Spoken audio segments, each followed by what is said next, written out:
بسم اللہ الرحمن الرحیم یا کرم دو یا کنستین میرے پاکستانی آج کچھ اہم خبریں ہیں۔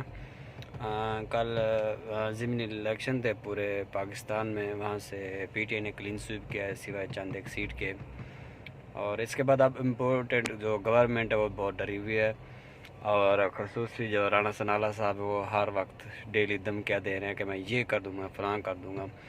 آج جناب چیئرمین تحریک انصاف سابق وزیر عمران خان نے ایک اہم پریس کانفرنس کی ہے۔ اس نے کہا ہے کہ جو تشدد ہو رہا ہے صحافیوں پہ اور جو سینیٹر اعظم سواتی پہ تشدد ہوا ہے، اسے بنا کر کے ننگا کر کے تشدد کیا گیا ہے ایک بزرگ پہ، اس کے خلاف اب انٹرنیشنل طور پہ جا رہے ہیں، کیونکہ یہاں پہ تو کوئی ایکشن نہیں لیتا نا۔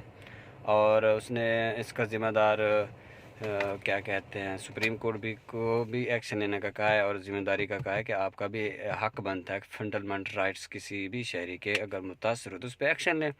اگر آپ بھی ایکشن لیں گے تو پھر کون ایکشن لے گا؟ یہ تو سوال جائز ہے۔ سب سے بڑی عدالت ہے، اس کو دیکھنا چاہیے کہ ملک میں کیا ہو رہا ہے۔ اور اس کے بعد عمران خان نے کہا ہے انٹرنیشنل طور پہ جو آرگنائزیشن ہے انسانی حقوق کے، ان کے پاس بھی جنیوا کنونشن کے تحت جو ایک پاورفل ایک پوری دنیا کو جو لیڈ کرتی ہے یا دیکھتی ہے ہراسمنٹ اور ٹارچر کو، ہم اس کے پاس بھی اپنا کیس بھیج رہے ہیں کہ یہ ملک ہمارے ساتھ ہمارے سیاسی جماعت کے سینیٹر کے ساتھ یہ کر رہا ہے، جو سینیٹر کے ساتھ یہ کر رہا ہے، جو صحافیوں کے ساتھ کر رہا ہے۔ یہ سوچا کہ ہمارے جو عام لوگ ہیں، عام پبلک ہے، ان کے ساتھ کیا ہوتا ہوگا۔ تو انہوں نے اس پہ بھی زور دیا ہے، اور دوسرا یہ حکومت کو کچھ دن کا ٹائم دیا ہے، اور سب سے اہم بات یہ کہ ہم ایک ہفتے کے اندر اسی اکتوبر میں کہ ہم لانگ مارچ کی کال دینے والا ہوں۔ اور تو لوگوں نے کہا جی وہ تو رانا ثناء اللہ کہا کہ ہم اٹیک کریں گے، یہ کریں گے، وہ کریں گے، فلاں کریں گے۔ اس نے کہا رانا ثناء اللہ ایک کرمنل ہے، اسے پتہ ہے کہ ہم نے ڈنڈا چلانا ہے۔ آپ اوپر سے آنسو گیس پھینکیں گے، اوپر سے جو بھی پھینکیں گے، نیچے بندے ہوں گے، نیچے تو سنبھلے ہوئے ہوں گے جو بھی ہوں گے۔ ویسے سوچنے کی بات ہے، کوئی بندہ اوپر سے اٹیک کرتا ہے، چھت سے اوپر اٹیک کرتا ہے، کوئی بم ڈالتا ہے یا کچھ بھی ہوتا ہے، جو نیچے ہوتا ہے وہ تو صاف ظاہر تیاری کے ساتھ ہوں گے۔ اور ویسے already 2 long march Imran Khan کر چکے ہیں، پی ٹی آئی کر چکے، اس تجربہ بھی ہے۔ اور عمران خان نے کہا جو ہم کریں گے رانا ثناء اللہ وہ نہیں پتہ ہوگا، اسے یہ کرنے کا بھی موقع نہیں ملے گا جو یہ سوچ رہا ہے۔ مطلب اس کی ایک لمبی ہسٹری ہے، اور اس کے مطلب ایک لمبی پلاننگ ہے جو ابھی تک عمران خان کچھ بھی شو نہیں کیا۔ حالانکہ صحافیوں نے پریس کانفرنس کے بعد زور لگایا کہ 2-3 چیزیں کوئی پتہ چل جائیں، یہ بھی نہیں بتا۔ اور دوسرا بتائیے کہ ایک ایسا منظم طریقہ سوچا جا رہا ہے کہ جیسے پی ٹی آئی فوج کے خلاف ہے، ہم کسی ادارے کے خلاف نہیں ہیں، فوج بھی اپنی ہے، عدلیہ بھی اپنی ہے، سارے ادارے ہمارے اپنے ہیں، ہم ان کا احترام بھی کرتے ہیں، لیکن یہ کوشش کریں کہ کسی طرح فوج اور پی ٹی آئی کی لڑائی ہو جائے ایسے غلط کاموں میں مطلب ڈال کے یا ان پہ ایلیگیشن لگا کے۔ دوسرا فارن فنڈنگ کیس ہے، اور اس کے بعد الیکشن کمیشن کے رویے پہ اس نے شدید احتجاج بھی کیا ان کے خلاف پریس کانفرنس میں، یہ سارا کچھ بھی۔ اور جو سب سے اہم بات کی ہے کہ لاسٹ میں کہ نواز شریف چاہتا ہے مجھے پیل فرینڈ مل جائے، مطلب میں آنا چاہتا ہوں میں الیکشن لڑوں۔ اس نے کہا مجرم اگر الیکشن لڑے گا تو مجھے کوئی فرق نہیں پڑتا۔ ہمارا ملک ویسے بدنام ہے کہ یہاں طاقتور کو سب کچھ حاصل ہے اور عام بندے کو کچھ بھی حاصل نہیں ہے۔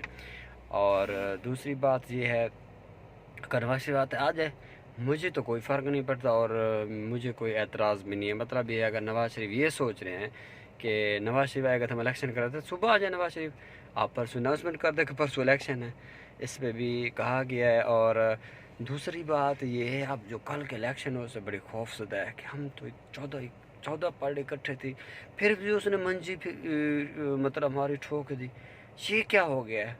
وہ سب پریشان، نواز شریف کا سے تڑپ رہا یار کہ کیا ہو گیا ہے کہ آپ نے شہباز شریف آپ نے تو پارٹی تباہ کر دی ہے پنجاب میں اور فیصل آباد میں جہاں پہ نون لیگ اکثریت میں ہوتی تھی اور ہمارا ہولڈ ہوتا تھا، وہاں پہ 25,000 کی لیڈ سے ہمارا، یہ کیسے ہو سکتا ہے؟ اس پہ بھی بڑی تشویش ہے، اور سوچ بچار جا رہی ہے کہ اتنا حالات خراب ہو گئے، اگر ہم الیکشن میں جاتے تھے تو ہمیں ایک سیٹ بھی نہیں جیتنے دے گا، مسائل بڑھ گئے ہیں۔ اوپر سے اسحاق ڈر گیا، وہاں پہ کوئی پیسے ویسے کی بات کیا تو کوئی اعتبار نہیں کرتا، وہ کہتا ہے بھائی جان آپ کو پیسے کیسے دیں، آپ تو ایسے بندے کل کو آپ کی حکومت بھی ختم ہو جائے گی، کوئی پتہ ہے کہ اگلے دن آپ کی حکومت ہے یا نہیں۔ اور اس نے یہ کہا ہے کہ ہمارا جو قرض ہے اس سال جو 27 ارب ڈالر ہے، پتہ نہیں کتنا واپس کرنے ہیں، وہ ہمارے ری شیڈول کو، مطلب یہ کہتا ہے یہ کہہ کے آیا گیا ہے، امریکہ گیا تھا، جدھر بھی گیا تھا IMF کے پاس معاہدہ ری شیڈول کرنے کے لیے، آپ نے پوری دنیا کو یہ بتایا کہ اگر ہم یہ پیسے واپس نہ کر سکے تو ہم ڈیفالٹ کی طرف جائیں گے۔ ساؤزر ہے 27 ارب ہے، وہ کہیں گے بھائی جان پہلے پیسے دو پرانے، پھر قرضہ دیتے ہیں، ہم ری شیڈول نہیں کرتے پھر کیا کریں گے۔ مطلب ملک کو ایسا تباہ کر دیا ہے جو رجیم چینج آپریشن کے تھرو، اور صرف ہم نے آپ کو فائدہ دیا ہے، NRO دیا ہے، اپنے کیسز معاف کرے تو کچھ بھی کیا نہیں ہے۔ کوئی اعتبار بھی نہیں کرتا، نہ کوئی کاروباری اعتبار کر رہا ہے، نہ کوئی اوپر انٹرنیشنلی طور پہ اعتبار کر رہا ہے، کچھ بھی کوئی اعتبار بھی نہیں کر رہا۔ پیسے اب ان کے پاس ہے نہیں، اب مارے پھر ہیں، جدھر جاتے ہیں پیسے مانگتے ہیں، جدھر بھی جاتے ہیں پیسے مانگتے ہیں، اوپر سے ذلیل بھی ہوتے ہیں۔ پھر کیا کہتے ہیں، عمران خان کی فورن پالیسی خراب تھی جس کی ہمیں ضلالت میں تھی، مطلب فورن پالیسی اتنا خراب کر دی نا، جس کے ساتھ پیسے مانگتے وہ کوئی پیسہ دیتا نہیں ہے۔ اب دیکھتے ہیں اب کیا ہوتا ہے۔ عمران خان نے تقریباً 1 ہفتے کا ٹائم دیا ہے کہ جو اگر مذاکرات کرنا چاہتے ہیں، اگر حکومت الیکشن کا اعلان کرتے ہیں ٹھیک، ورنہ میں دھرنے کا اعلان کر دوں گا۔ لانگ مارچ کا 1 ہفتے کے اندر اعلان ہو جائے گا، نیکسٹ ویک سے آگے پیچھے اس طرف۔ تو پوری قوم کو انتظار ہے، کیونکہ کوئی چور ان کو ہضم نہیں ہو رہا، نہ اور چوروں کو کوئی پسند کرے۔ کل کا الیکشن بیسٹ تھا، اور اس لیے 1 ہفتے کے اندر پارٹی کو بھی ہدایت جاری کر دی ہوں گی۔ اب 1 ہفتے، تقریباً 1 ہفتے 10 دن میں، اسی اکتوبر میں اس نے کہ میں اعلان کروں گا۔ تو جتنا لوگوں نے میرا چینل سبسکرائب کیا ہوا ہے ان کا شکریہ، جنہوں نے نہیں سبسکرائب کیا وہ میرا چینل سبسکرائب کیا۔ جو ہی اندرونی خبر مجھے، کیونکہ میرے اندرونی سورسز بھی ہیں پارٹی میں بھی، اوور آل بھی، جو ہی اندرونی خبر مجھے موصول ہے سب سے پہلے میں آپ لوگوں کو شیئر کروں گا۔ اللہ حافظ۔